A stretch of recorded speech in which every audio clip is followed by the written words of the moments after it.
नमस्कार दोस्तों, आपका स्वागत है चमत्कारी टोटके में। माँ सीता को क्यों झेलना पड़ा दुख, आइए जानते हैं उनकी निंदा करने वाले धोबी की जन्म कथा।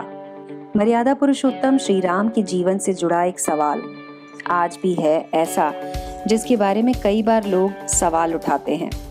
अपने पूरे जीवन में मर्यादा का निर्वाह करने वाले भगवान श्री राम ने एक बड़ी गलती कर दी, जिसके कारण कोई भी अधर्मी आस्था रहित व्यक्ति उन पर उंगली उठा देता है। भगवान श्री राम ने अपनी पत्नी सीता को एक धोबी के सवाल पर त्याग दिया था। जी हाँ, और माता सीता ने भी इसी के कारण धरती में वो समा गई थी। सीता जी के जंगल जाने, भगवान श्री राम द्वारा उनके त्याग के पीछे एक बेहद रोचक कहानी है। आइए आपको बताते हैं आज वो कहानी। तो दोस्तों, सब्सक्राइब कर लीजिए हमारे चैनल को और बेल आइकन को दबा दीजिए। मिथिला नगरी में जनक नाम के राजा राज्य करते थे। एक बार वो यज्ञ के लिए खेत जोत रहे थे।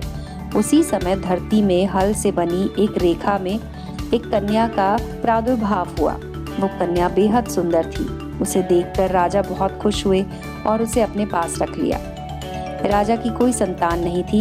राजा ने उस कन्या का नाम सीता रखा। धीरे धीरे सीता बड़ी होने लगी।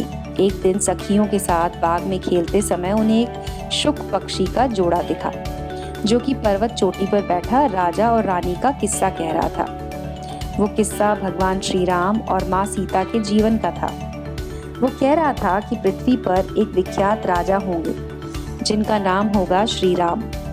वो बहुत सुंदर होंगे। उनकी एक खूबसूरत पत्नी होगी जिनका नाम सीता होगा।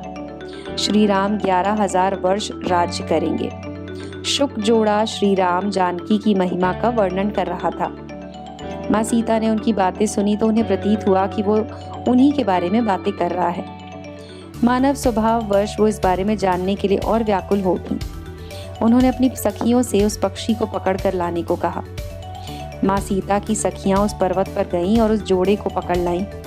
सीता जी ने उस पक्षी जोड़े से कहा, तुम दोनों बहुत सुंदर हो, डरो नहीं। ये बताओ कि तुम कौन हो और कहाँ से आए हो। जिनके तुम बात कर रहे हो वो राम और सीता कौन हैं और तुम्हें उनके बारे में कैसे जानकारी मिली।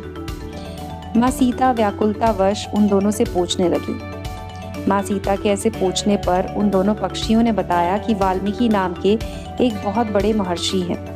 हम उनके आश्रम में रहते हैं। महर्षि वाल्मीकि ने रामायण नाम का एक ग्रंथ रचा है जो मन को बहुत शांति देता है, और उन्होंने अपने शिष्यों को उस ग्रंथ का अध्ययन भी कराया। हमने भी पूरा ग्रंथ सुना है। उसके बाद वो दोनों रामायण के पात्र राम और उनके बारे में बात करने लगे। उन दोनों पक्षियों ने श्री राम और उनके भाइयों के जन्म की कथा भी कही और साथ ही साथ उन्होंने काफी बातें बताई। उन्होंने रामचंद्र का बहुत खूबसूरत वर्णन किया और फिर बताया कि सीता जी आखिर कहाँ से आई हैं और किसकी पुत्री हैं।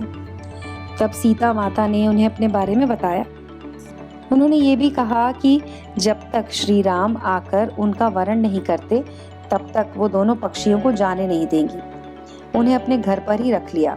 इस पर शुकी ने कहा कि हम वन में निवास करने वाले पक्षी हैं, हमें जाने दो। हम तुम्हारे घर पर सुखी नहीं रह पाएंगे। मैं गर्भणी हूँ और मुझे अपने स्थान पर जाकर बच्चे पैदा करने हैं। उसके बाद मैं तुम्हारे पास आ जाऊंगी। लेकिन सीता जी ने उन्हें नहीं छोड़ा। इस पर शुक पक्षी ने भी उनसे प्रार्थना की और कहा कि मेरी पत्नी को छोड़ दो।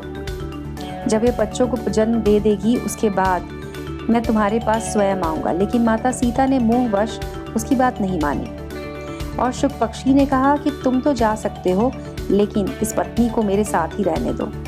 मैं अपने पास बहुत सुख के साथ रखूंगी। मेरे प्रयासों के बाद भी ये अच्छे से मेरे साथ रहेगी।